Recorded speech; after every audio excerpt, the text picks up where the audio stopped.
I was standing in my backyard in Reston, Virginia, staring at the bright orange survey stakes that marked my property line when I heard the sharp click of heels on my driveway. The sound made my stomach drop because I already knew who it was before I even turned around. "Those are in the wrong place." Sharon Mitchell stood at the edge of my lawn, arms crossed, her perfectly coiffed blonde hair not moving an inch despite the May breeze. As the treasurer of the Meadowbrook Hills Homeowners Association, Sharon had made it her personal mission to find problems where none existed. "I'm calling an emergency meeting about this." I turned to face her, keeping my voice level. "Sharon, these stakes were placed by a licensed surveyor. My property line is exactly where it's always been. That's not what the HOA records show." She pulled out her phone and started tapping aggressively. "According to our documents, your fence is encroaching on common area property by at least 3 feet, maybe 4. My name is Lucas Palmer, and I had bought this house 8 months ago specifically because it had a large backyard that backed up to a wooded common area. I'm a software engineer who works from home, and I had plans to build a deck and install a hot tub. Before starting any construction, I did what any responsible homeowner would do. I hired Morrison Land Surveying, one of the most reputable firms in Northern Virginia, to conduct a complete boundary survey. They had spent 2 full days taking measurements, using GPS equipment, and consulting historical records.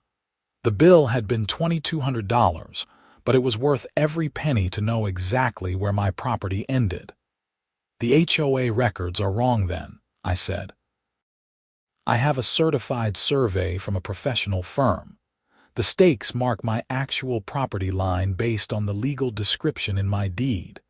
Sharon's face flushed red.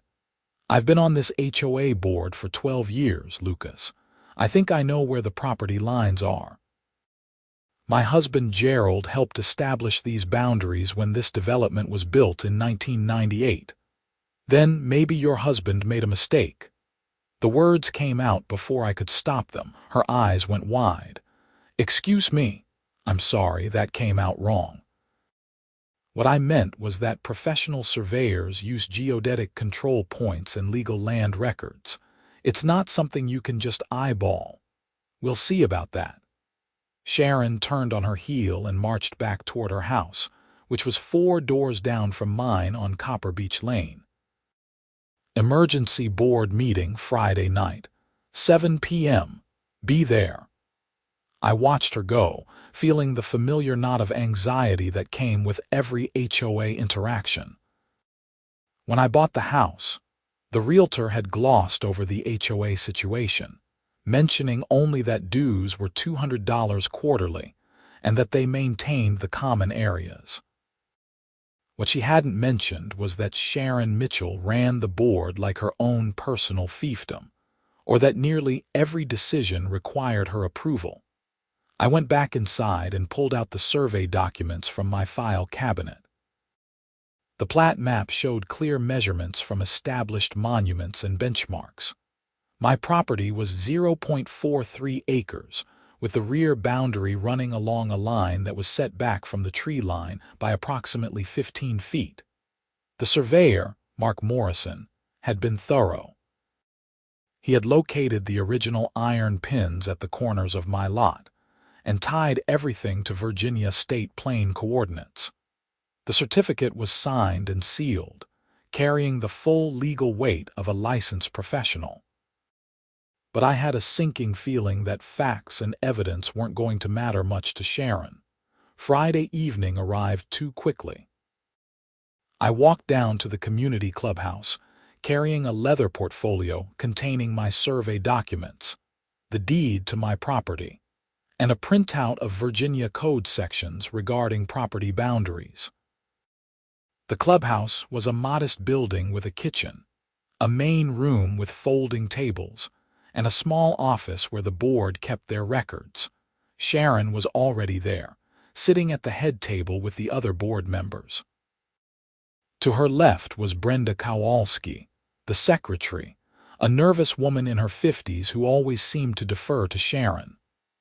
To her right was Tom Hendricks, the vice president, a retired accountant who I had hoped might be reasonable but who typically voted however Sharon wanted. Conspicuously absent was Gerald Mitchell, Sharon's husband and the HOA president. I noticed immediately. "Thank you for coming, Lucas." Sharon's voice was saccharine sweet, the tone she used when other people were watching. "We're here to discuss the unauthorized placement of survey stakes on HOA common property." "They're not on HOA property," I said, taking a seat in the front row of folding chairs. "They're on my property line." Sharon smiled thinly. "We'll determine that." "Brenda, please read the complaint into the record." Brenda fumbled with some papers, her hands shaking slightly. Complaint filed by Sharon Mitchell, HOA treasurer, regarding property at 1847 Copper Beach Lane, owned by Lucas Palmer. The complaint states that survey stakes have been placed on HOA common area property without authorization, and that the homeowner is claiming ownership of land that belongs to the association. That's completely false. I opened my portfolio. I have the certified survey right here. "Would you like to see it?" "We have our own records," Sharon said. She pulled out a rolled-up paper and spread it across the table. "This is the original plat map from when Meadowbrook Hills was developed. As you can see, the common area extends all the way to the fence line on your property." I stood up and walked closer. The map Sharon had was a photocopy of a photocopy, the lines blurry and indistinct. There were no measurements, no coordinates, and no surveyor's seal. "That's not a legal survey," I said. "It's just a sketch map." My survey was done by a licensed professional using modern GPS equipment and tied to geodetic control points. Tom leaned forward, squinting at Sharon's map. "What are geodetic control points?" "They're permanent markers established by the National Geodetic Survey," I explained. "They have known coordinates that surveyors use as reference points. It's how you ensure accuracy." Mark Morrison used benchmark NGS 4477, which is located at the entrance to our subdivision, as his primary control point. Sharon waved her hand dismissively. "That's all very technical, but it doesn't change the fact that you're encroaching on HOA property." "Show me one piece of evidence that supports that claim," I said, my patience wearing thin. "Show me measurements, coordinates, anything. The evidence is right here." Sharon tapped her blurry photocopy. "This map was prepared by Gerald when the subdivision was laid out. Is Gerald a licensed surveyor?" "He was the development manager." "That's not the same thing. In Virginia, only licensed surveyors can establish legal property boundaries." "It's in the state code." I flipped through my papers and found the relevant section. Virginia Code Section 54.1400 and following. Surveying is a regulated profession specifically because property boundaries are so important. Brenda was looking increasingly uncomfortable. Tom was frowning at Sharon's map, clearly trying to make sense of the blurry lines. "Where is Gerald tonight?" I asked. "Maybe he could explain how he established these boundaries." Sharon's face tightened. "He's unavailable, but that's not relevant. The board has voted to require you to remove those survey stakes immediately and to cease any claim to HOA common property." "You can't have voted on it," I said. "I wasn't given proper notice, and this is the first board meeting about it." "Don't HOA bylaws require a hearing before any enforcement action?" Brenda glanced nervously at Sharon. "Actually, the bylaws do say." "We're having the hearing right now," Sharon interrupted. "And the board's decision is final. Remove the stakes within 7 days or face fines of $100 per day." I felt my face getting hot. "You can't fine me for putting survey stakes on my own property. That's absurd."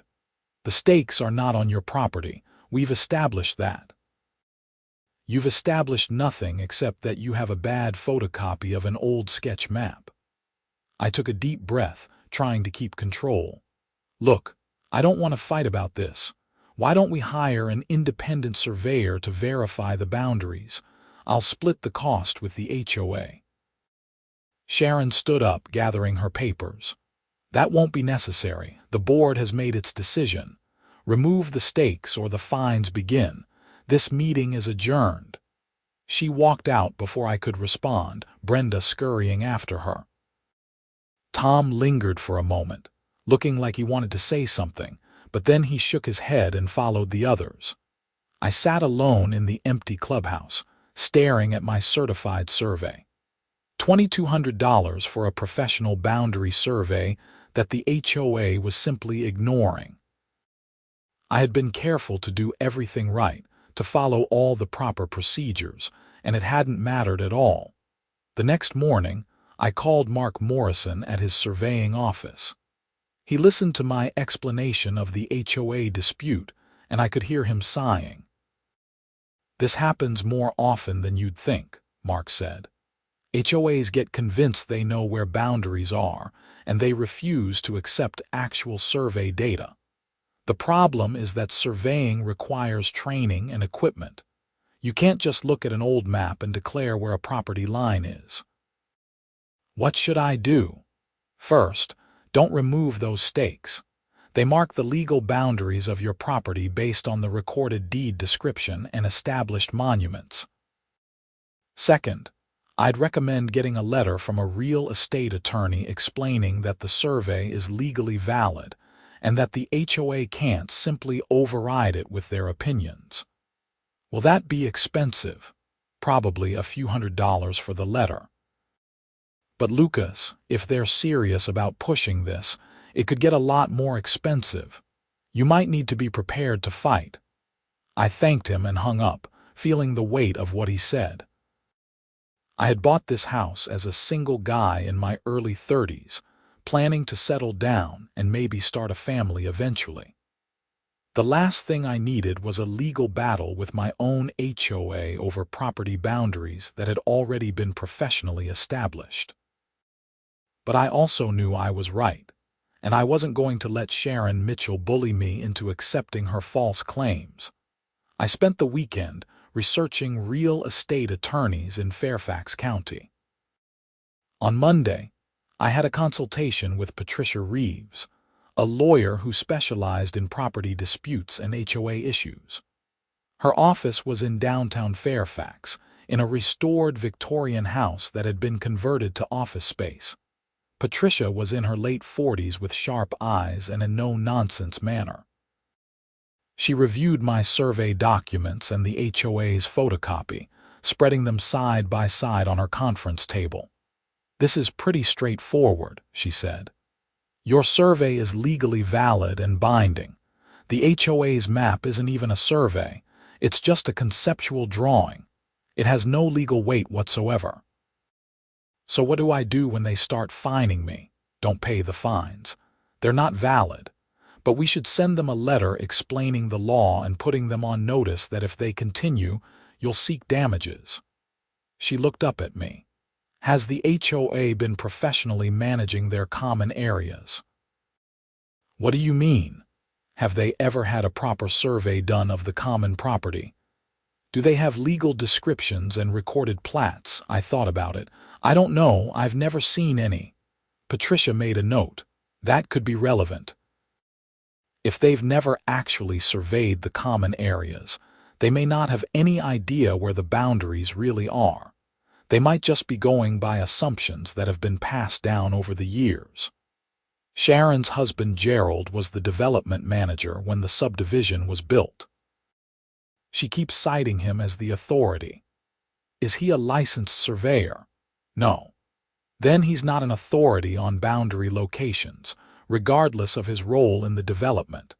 Land surveying in Virginia is a licensed profession under the Department of Professional and Occupational Regulation.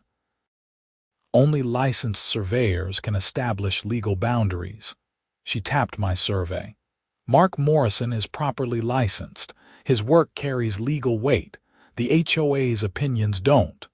I hired Patricia on the spot. She charged a $2,000 retainer, which hurt, but I was already in for $2,200 on the survey. What was another $2,000 to defend my property rights?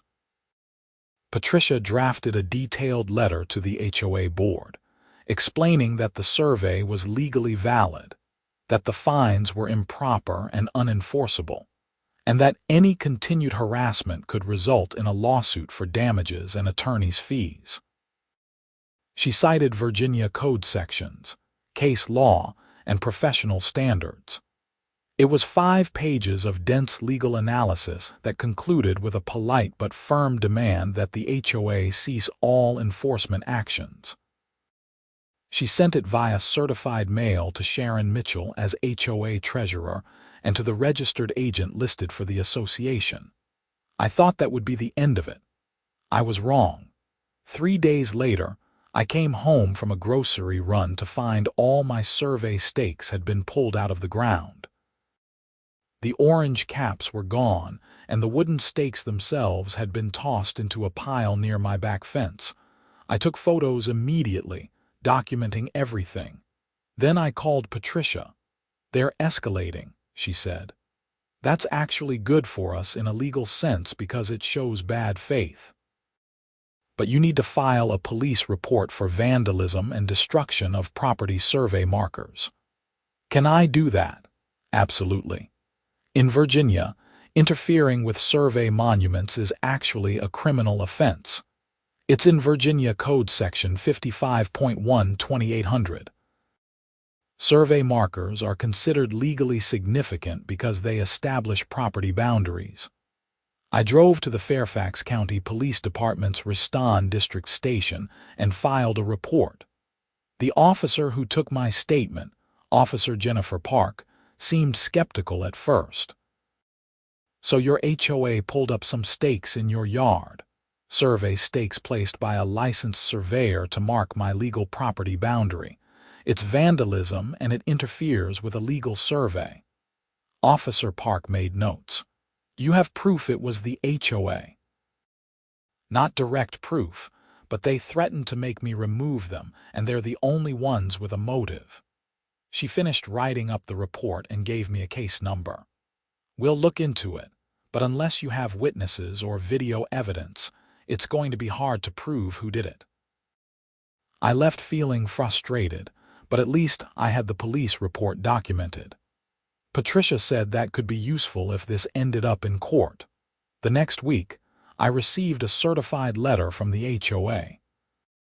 It was a formal notice of fines totaling $700 for unauthorized placement of structures on common property and failure to comply with board directive. The letter demanded payment within 10 days or face additional penalties, including potential foreclosure on my property. Foreclosure. They were threatening to foreclose on my house over survey stakes. I forwarded the letter to Patricia immediately. She called me within an hour. "This is wildly out of line," she said. "They're threatening foreclosure without following any proper procedure, and the underlying fines aren't even valid. We need to file suit." Against the HOA, against Sharon Mitchell personally, and against the HOA. In Virginia, HOA board members can be held personally liable if they act in bad faith or outside their authority. Sharon is clearly doing both. "Won't that be expensive?" Patricia was quiet for a moment. "It could be. But Lucas, they're threatening your home. You need to take this seriously." And honestly, based on what I'm seeing, I think we can win and potentially recover attorney's fees. We filed a complaint in Fairfax County Circuit Court the following week. The case was styled Palmer v. Meadowbrook Hills Homeowners Association and Sharon Mitchell, individually. We sought a declaratory judgment confirming my property boundaries, an injunction against further harassment, damages for the removal of the survey stakes, and attorney's fees. The filing of the lawsuit seemed to light a fire under Sharon.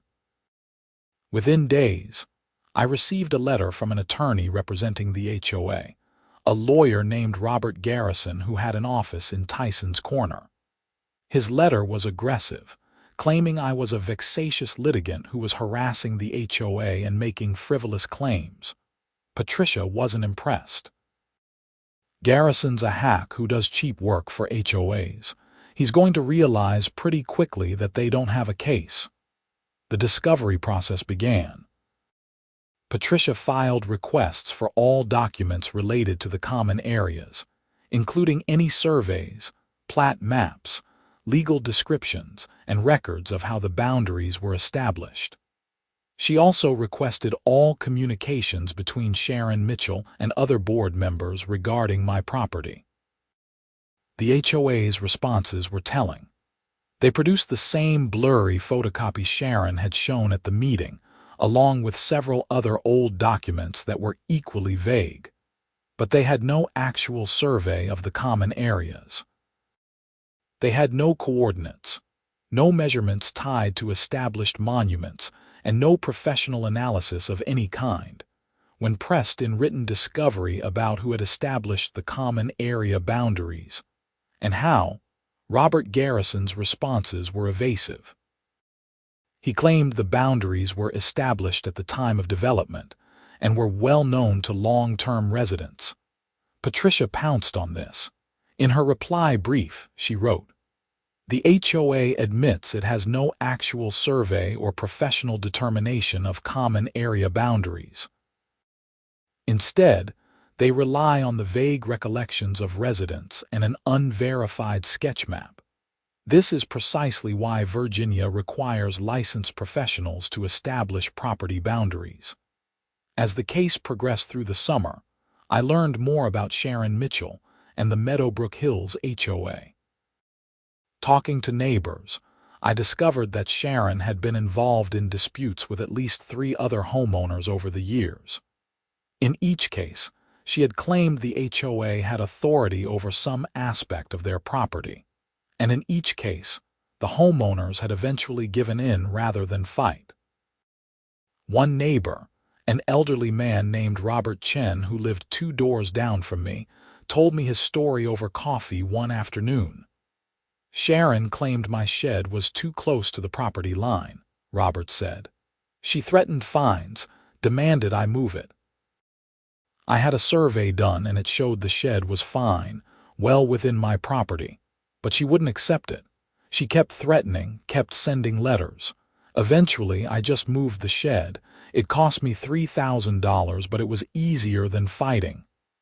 Why didn't you push back?" Robert shrugged sadly. "I'm 74 years old. My wife has health issues. We didn't have the energy for a legal fight. Sharon knew that and she used it. I felt anger rising in my chest. She's been bullying people for years. That's her method. She finds some minor issue, makes a big deal out of it, and threatens people until they comply. Most folks just give in because it's easier." "Well, I'm not giving in." Robert smiled. "Good. Someone needs to stand up to her." As summer turned to fall, the legal case moved forward. We reached the deposition phase, where both sides could question witnesses under oath. Sharon's deposition was scheduled for September 15th at Patricia's office. I was allowed to attend, and I watched as Patricia methodically took apart Sharon's claims. "Mrs. Mitchell, you've stated that the survey stakes placed by Mr. Palmer were on HOA common property. How did you determine that?" Sharon sat stiffly in her chair, her attorney Robert Garrison beside her. "I've lived in this community for 25 years. I know where the property lines are." "But how do you know? What measurements did you take?" "I didn't need to take measurements. The boundaries are obvious." "Are you a licensed surveyor?" "No, but my husband Gerald was the development manager." "Is your husband a licensed surveyor?" Sharon's jaw tightened. "No." "Has the HOA ever hired a licensed surveyor to establish the boundaries of the common areas?" "We have the original plat maps." "That's not what I asked. Has the HOA ever hired a licensed surveyor to actually measure and establish the boundaries? A long pause. No. Patricia introduced my survey into the record. Mrs. Mitchell, have you reviewed this certified boundary survey prepared by Mark Morrison, a licensed surveyor? I glanced at it. Did you notice that Mr. Morrison tied his measurements to National Geodetic Survey benchmark NGS 4477? I don't know what that means. Did you consult with any licensed surveyor before claiming Mr. Palmer's survey was wrong? No. Did you consult with any land use attorney? No. So you unilaterally decided, based on your personal opinion and with no professional consultation, that a certified survey was wrong. Robert Garrison objected. Argumentative, but the damage was done. Sharon had admitted she had no basis for her claims beyond her own assumptions. Patricia then pulled out documents we had obtained through discovery. Mrs. Mitchell, I'm showing you what's been marked as Exhibit 12. These are minutes from a June 2024 HOA board meeting. Do you recognize them? Sharon barely glanced at the papers. Yes. In these minutes, there's a discussion about common area maintenance. The board notes that exact boundaries of the common areas have never been professionally surveyed. Were you present at this meeting? Sharon's face paled. I don't recall. Your name is listed in the attendance. And in fact, you made the motion to table any discussion of getting a professional survey due to cost concerns. Do you remember that? Vaguely. So the board was aware as of June 2024 that it didn't have professional surveys of the common areas, correct? I suppose. Yet when Mr. Palmer hired a professional surveyor in March 2025, you immediately claimed his survey was wrong. Why? Sharon's composure cracked. Because I could see it was wrong. His stakes were in the wrong place. Based on what? Your untrained eye. I've lived here 25 years. That doesn't make you a surveyor, Mrs. Mitchell. The deposition continued for another hour, but the key admissions were already on the record. Sharon had no factual basis for her claims. The HOA had never surveyed the common areas. She had acted unilaterally based on personal opinions. Gerald Mitchell's deposition was scheduled for 2 weeks later, but it never happened. The morning before he was supposed to appear, Robert Garrison filed an emergency motion claiming Gerald was unavailable due to medical issues. Patricia was suspicious. She filed a motion to compel, arguing that Gerald was a key witness who had claimed specific knowledge about the boundary establishment. The court ordered Gerald to appear within 30 days unless he could provide medical documentation of his inability to testify. What came back was shocking. Gerald's doctor provided a letter stating that Gerald was suffering from early-onset dementia and had been diagnosed over a year ago. His memory was significantly impaired, and he would not be a reliable witness about events from 27 years ago. Patricia showed me the letter in her office. This changes things. How? Sharon has been citing her husband's knowledge and authority as the basis for the HOA's position. But if he's had dementia for over a year, his memory hasn't been reliable for any of this. She's been using his past role as cover for her own opinions. We filed an amended complaint adding allegations of misrepresentation and potential fraud. If Sharon had known her husband's memory was impaired but continued to cite his authority, that could be intentional deception. The case was set for trial in January 2026.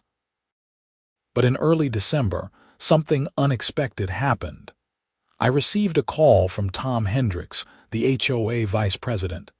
He asked if he could meet with me privately, not as part of the legal case, just to talk. We met at a coffee shop in Riston Town Center, neutral territory. Tom looked uncomfortable, stirring his coffee without drinking it. I owe you an apology, he said finally. I should have pushed back on Sharon months ago. Why didn't you? Honestly, because it was easier to go along. Sharon's been running that board for years, and anyone who disagrees with her gets pushed out. But this lawsuit has forced me to actually look at the facts, and Lucas, you're right. The HOA never had any basis for claiming those boundaries. So what now? Tom pulled out a folder. I've been doing some research. With Gerald's condition, Sharon has been essentially running the HOA without any real oversight. I started looking through the financial records as part of my role, and I found some irregularities. What kind of irregularities?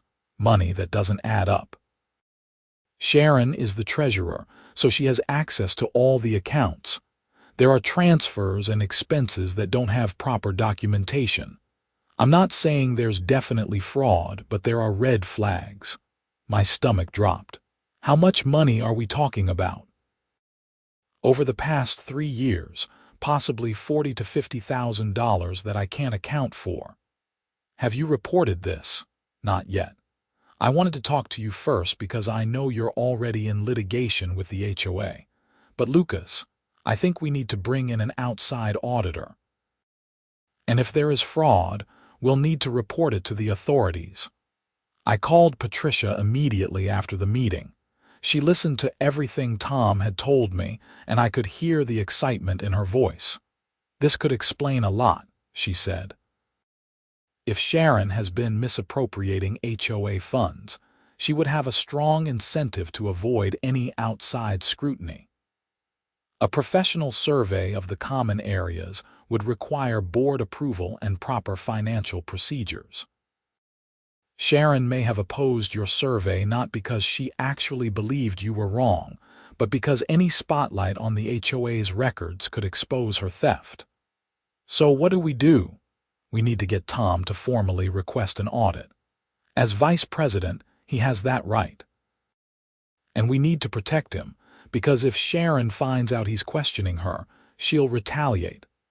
Tom did request a formal audit at the next board meeting. Sharon tried to shut it down, but Tom stood firm. He pointed out that the bylaws allowed any board member to request an outside financial review if there were concerns about the accounts. Brenda, the secretary, surprised everyone by supporting Tom. I think it's a good idea, she said quietly. We should have regular audits anyway. Sharon was outvoted 2-1. The board hired a forensic accountant to review the HOA's financial records going back 5 years. The results came back in mid-December. The accountant's report was devastating. Sharon had systematically diverted HOA funds for personal use over a period of 4 years. The total amount was $63,000. She had written checks to fake vendors, transferred money to personal accounts, and claimed reimbursements for expenses that never happened. Tom called an emergency board meeting and confronted Sharon with the audit results. I wasn't there, but Tom told me what happened. Sharon had denied everything at first, claiming the accountant didn't understand the records. But when faced with specific canceled checks and bank statements, she had broken down. She claimed the money was owed to her for years of volunteer service, that she deserved compensation for all the work she had done. Tom had immediately moved to remove Sharon from the board and report the theft to the police. Brenda seconded. The motion passed 2-0, with Sharon not allowed to vote on matters concerning her own conduct. The Fairfax County Police began a criminal investigation. Detective Mark Rodriguez from the Economic Crimes Unit reviewed the forensic audit and interviewed board members. Within a week, he had enough evidence to bring charges. Sharon Mitchell was arrested on December 22, 2025. The charges included embezzlement, fraud, and misappropriation of funds. The arrest was reported in the Fairfax County Times, and suddenly, my property line dispute was seen in a whole new light. With Sharon facing criminal charges and removed from the board, the HOA's lawsuit against me collapsed. Tom, now acting as HOA president, called Patricia and proposed a settlement. The HOA would withdraw all claims against my property, acknowledge that my survey was correct, pay for a new set of survey stakes to be placed by Mark Morrison, and reimburse me for all my legal fees and costs. In exchange, I would dismiss my lawsuit with prejudice. It was everything I wanted. Patricia negotiated the final numbers, and the HOA agreed to pay $43,000 covering my legal fees, the survey costs, and damages for the months of harassment and stress. But I wanted one more thing. I want a full survey of all the common areas, I told Tom. The HOA needs to know exactly what property it actually owns. Tom agreed. The HOA hired Morrison Land Surveying to conduct a comprehensive boundary survey of all common areas in the Meadowbrook Hills subdivision. The work took 3 weeks and cost $18,000. The results were illuminating. The common areas were actually smaller than everyone had assumed. In several locations, including behind my property, homeowners had been maintaining and using land that was technically common area, but the boundaries were nothing like what Sharon had claimed. My survey stakes had been almost exactly correct. I was not encroaching on common area by even an inch. If anything, the common area came up about 2 feet short of where my rear fence was located. Mark Morrison prepared a detailed plat showing the actual common area boundaries, tied to geodetic control points and recorded with the county. For the first time in its 27-year history, the Meadowbrook Hills HOA had professionally established boundaries. Sharon's criminal case moved forward. Her attorney tried to negotiate a plea deal, but the prosecutor's office was unsympathetic. Embezzlement from a homeowners association was a serious crime that affected dozens of families. Sharon had stolen money that should have gone to maintaining common areas, repairing facilities, and keeping assessments low. In February 2026, Sharon pleaded guilty to embezzlement and fraud charges. She was sentenced to 3 years in prison, with all but 6 months suspended, meaning she would serve 6 months in jail followed by supervised probation. She was also ordered to make full restitution of $63,000 to the HOA. Gerald Mitchell filed for divorce while Sharon was awaiting sentencing. Given his dementia diagnosis, his adult children handled the legal proceedings. They sold the house on Copper Beach Lane and moved Gerald to an assisted living facility where he could receive proper care. As for me, I finally got to build my deck. With the property boundaries firmly established and professionally surveyed, I hired a contractor and spent March and April constructing a beautiful multi-level deck with a built-in hot tub area. I made sure to pull all the proper permits and followed every county code requirement. The new HOA board, led by Tom with Brenda as secretary, and a new treasurer named Michelle Park, was completely different from Sharon's regime. They operated transparently, held regular meetings with proper notice, and actually listened to homeowners. Tom approached me at a community event in May. "I wanted to thank you again for standing your ground. If you had just given in like everyone else, we never would have discovered what Sharon was doing. I just wanted to protect my property rights," I said. "It was more than that. You forced us all to look at the facts and follow proper procedures. That led to the audit, which exposed the fraud. You did the whole community a service." I had to admit, it felt good to hear that. The fight had cost me time, stress, and money, even though I eventually recovered my legal fees. But it had been worth it to establish the principle that property boundaries were determined by licensed professionals and legal records, not by the opinions of bullies with clipboards. Robert Chen, my elderly neighbor who had moved his shed to appease Sharon years ago, came by one afternoon while I was enjoying my new hot tub. He looked at the deck and smiled. "You did it," he said. "You beat her." "The law beat her," I replied. "I just insisted on following it." "Still, you're the one who stood up. That takes courage." He paused. "You know, I've been thinking about having that survey done again for my shed, maybe getting it moved back to where it was originally." "Mark Morrison does great work. I highly recommend him." Robert laughed.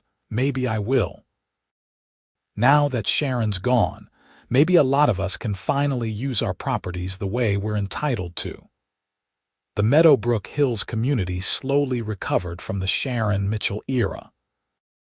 The new board implemented proper financial controls, including requiring 2 signatures on all checks and quarterly financial reports to homeowners. They held regular meetings and actually enforced the bylaws as written, not according to personal whims. I ended up getting elected to the board myself in the fall of 2026, taking over as secretary when Brenda stepped down due to health issues. It wasn't something I had planned, but after everything that had happened, I felt a responsibility to help ensure the HOA operated properly. One of my first projects as secretary was creating a comprehensive property records database. We scanned all the surveys, plat maps, and legal documents, organizing them digitally so any homeowner could access them. We also created a requirement that any boundary disputes had to be resolved by licensed surveyors, not by board opinion. On a personal level, the whole experience changed how I thought about property rights and community governance. I had always been a bit passive, avoiding conflict when possible. But standing up to Sharon taught me that sometimes you have to fight for what's right, even when it's expensive and stressful. I also learned that accurate information matters. The entire dispute happened because Sharon was working from assumptions and bad data instead of professional surveys and legal records. Once we established the actual facts through proper geodetic survey work, the truth was undeniable. Mark Morrison became something of a folk hero in the neighborhood. Several other homeowners hired him to survey their properties, wanting to have clear documentation of their boundaries. He told me that his business had actually increased significantly after word got around about how his survey work had exposed Sharon's fraud and resolved the dispute. You'd be surprised how many property disputes are based on nothing but assumptions and hearsay, Mark said when we met for lunch one day. People think they know where lines are because someone told them or because they've always assumed it, but surveying is a precise science. We use geodetic control points, GPS coordinates, and legal descriptions. There's no guessing involved. "I'm glad I hired you," I said. "Those stakes you placed were exactly what I needed." "That's what I do. I establish facts. What people do with those facts is up to them." The civil lawsuit I had filed was eventually dismissed with prejudice after the settlement, but it remained on the public record. Patricia told me it could serve as precedent for other homeowners facing similar situations with overzealous HOAs. "The lesson here is document everything and don't be afraid to stand on your legal rights," Patricia said. "Sharon got away with her behavior for years because people didn't push back. You pushed back, and it made all the difference." I paid off all my legal bills by June 2026, using the settlement money from the HOA. I actually came out slightly ahead financially, though the emotional cost had been significant.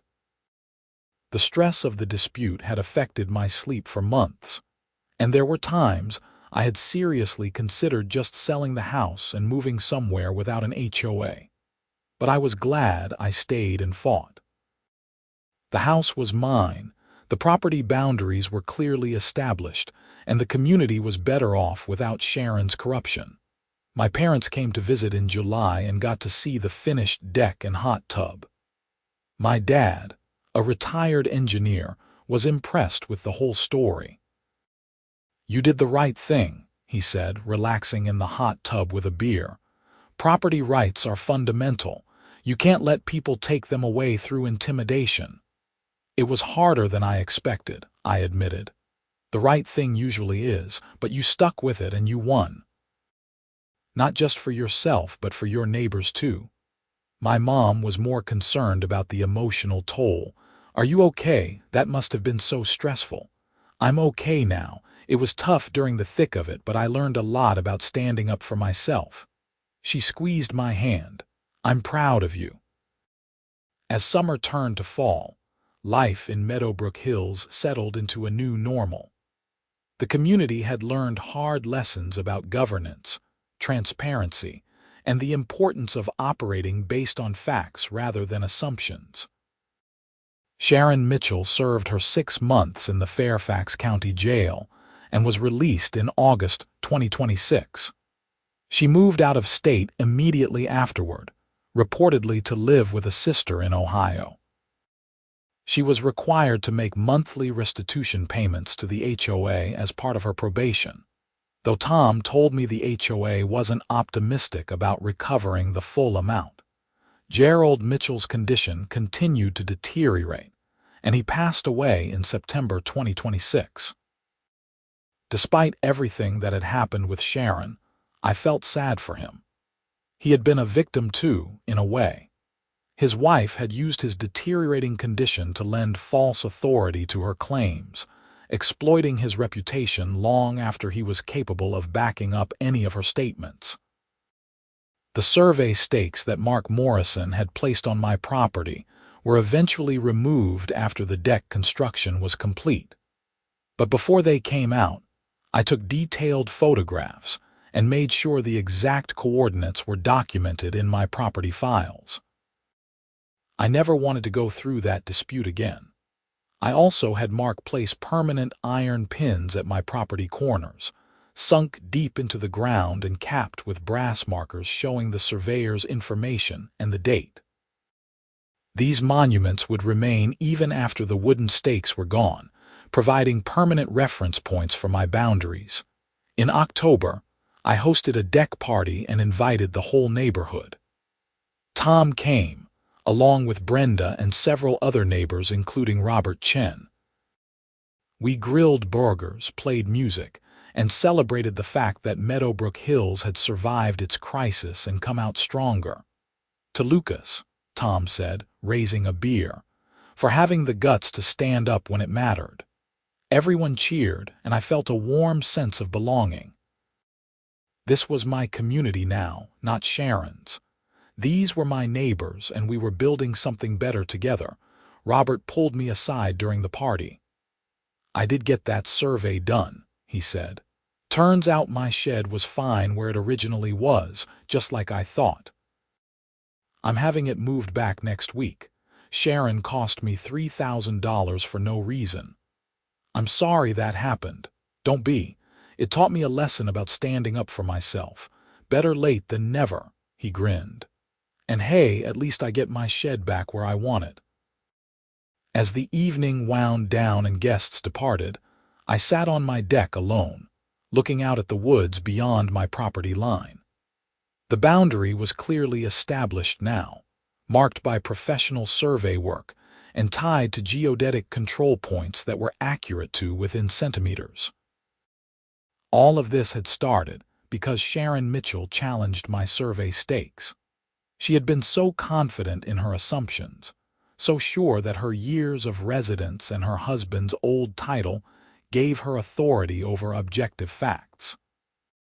She had threatened fines, foreclosure, and legal action, all based on nothing more than a blurry photocopy and personal opinion. But facts had won in the end. The geodetic records, the professional survey work, the GPS coordinates tied to National Geodetic Survey monuments, all of it had proved exactly what Mark Morrison had established. My property line was where the survey said it was, not where Sharon Mitchell wanted it to be. And when I refused to back down, when I insisted on standing by the professional survey and legal records, it had exposed not just Sharon's ignorance about property boundaries but her entire pattern of corruption and embezzlement. One thread pulled, and the whole ugly tapestry unraveled. I thought about all the homeowners over the years who had given in to Sharon's demands. How many had spent money unnecessarily, moved structures, changed plans, all because they didn't want the fight? How much money had Sharon stolen while everyone was too intimidated to question her? The answer to that last question was $63,000, at least according to the forensic audit. But the real cost was probably higher when you factored in all the unnecessary expenses she had forced on homeowners, all the proper improvements that had been blocked by her arbitrary rules. My phone buzzed with a text from Patricia Reeves, my attorney. "Hope the party went well. You earned it. Proud to have represented you." I texted back my thanks. Patricia had been worth every penny of her fees. She had understood from the beginning that this wasn't just about survey stakes. It was about the principle of proper governance and the rule of law. As I sat there in the October evening, I realized that I had changed over the past year. I had been a relatively passive person, someone who avoided conflict and tried to keep everyone happy. But standing up to Sharon had taught me that sometimes conflict is necessary, that defending your rights isn't selfish, it's essential. I had learned that facts matter, that professional expertise matters, and that documentation matters. My $2,200 survey had been the best investment I could have made. It had given me certainty, legal standing, and ultimately vindication. I had also learned that bullies rely on people backing down. Sharon had operated for years through intimidation and the threat of expensive conflict. Once someone finally called her bluff and insisted on following proper procedures, her entire house of cards collapsed. The community had learned too. The new HOA board operated transparently with proper financial controls and decision-making based on facts and bylaws rather than personal opinions. It wasn't perfect, but it was dramatically better than what we had endured under Sharon's regime. As winter approached, I spent more time on my deck, using the hot tub even on cold nights. It was exactly what I had envisioned when I bought the house. The deck extended to within about 12 feet of my rear property line, leaving a buffer of natural vegetation between my improved area and the woods beyond. Sometimes I would think about those survey stakes and how something so simple had sparked such a massive conflict. Orange caps on wooden stakes marking a line that had always been there, just never properly established. Sharon had seen them as a challenge to her authority. I had seen them as the truth, professionally determined and legally binding. We had both been right in a sense.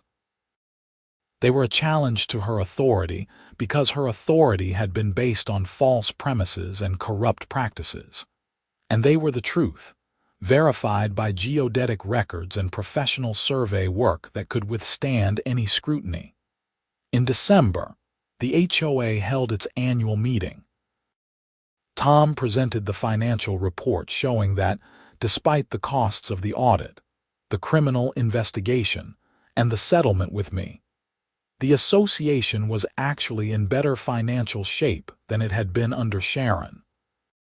Without her systematic theft, the regular dues were sufficient to cover all expenses with money left over for reserves. The meeting also included a moment of recognition for me. Tom presented me with a plaque thanking me for my service to the community. It was a bit embarrassing but also touching. The plaque read, "To Lucas Palmer, for demonstrating that integrity and persistence in defense of truth benefit us all." I hung it in my home office, next to the framed copy of my property survey. As 2027 began, I reflected on everything that had happened. What started as a simple property improvement project had turned into a year-long legal battle, criminal investigation, and community transformation. It had been expensive, stressful, and at times overwhelming, but it had also been necessary and ultimately successful. My property boundaries were established beyond any doubt. Sharon's corruption had been exposed and prosecuted. The HOA had been reformed and was now operating properly. And I had learned valuable lessons about standing up for what was right even when it was difficult. The survey stakes were long gone, replaced by my deck and landscaping. But their legacy remained in the permanent iron pins at my property corners, in the recorded plat map that showed accurate boundaries for the entire subdivision, and in the changed culture of the Meadowbrook Hills HOA.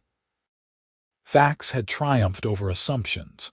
Professional expertise had overcome amateur opinions, and the rule of law had prevailed over the rule of a petty tyrant. I was proud of what I had accomplished, not just for myself but for my neighbors and my community.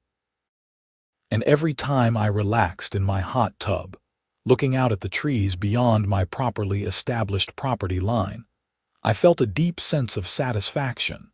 Sharon Mitchell had challenged my survey stakes and lost everything because the geodetic records proved I was right. The truth, professionally established and legally documented, had been unassailable. No amount of bluster, threats, or intimidation could change the facts. The boundary line was where the survey said it was, tied to National Geodetic Survey monuments and recorded in legal documents. And in the end, that was all that mattered. Not Sharon's opinions, not her husband's old title, not her years of residence or her position as HOA treasurer. Just the facts, established by a licensed professional and verified by objective evidence. That's what had saved my property rights, exposed corruption, and reformed a community. The simple insistence that facts matter and that proper procedures must be followed. As I turned off the hot tub jets and headed inside on a cold January night, I smiled. My property was mine, clearly and legally established. My community was healthier and better governed, and I had learned that standing up for the truth, even when it's hard, is always worth it. The survey stakes were gone, but their impact would last for years to come. Every time a homeowner in Meadowbrook Hills looked at property boundaries, they would know that professional surveys and geodetic records determined the truth, not the personal opinions of HOA board members. Every time the board made a decision, they would follow proper procedures and base their actions on facts and bylaws. That was Sharon Mitchell's legacy, though not the one she intended. By challenging my survey stakes, she had set in motion a chain of events that exposed her corruption, reformed the HOA, and established a new standard for how the community operated. I had won my fight because the geodetic records proved I was right. But more importantly, the entire community had won because truth and proper governance had prevailed over corruption and intimidation. And that, I thought as I locked my door and prepared for bed, was something worth all the stress and expense. Some fights need to be fought, not because they're easy, but because they're necessary. This had been one of those fights, and I was glad I had seen it through to the end.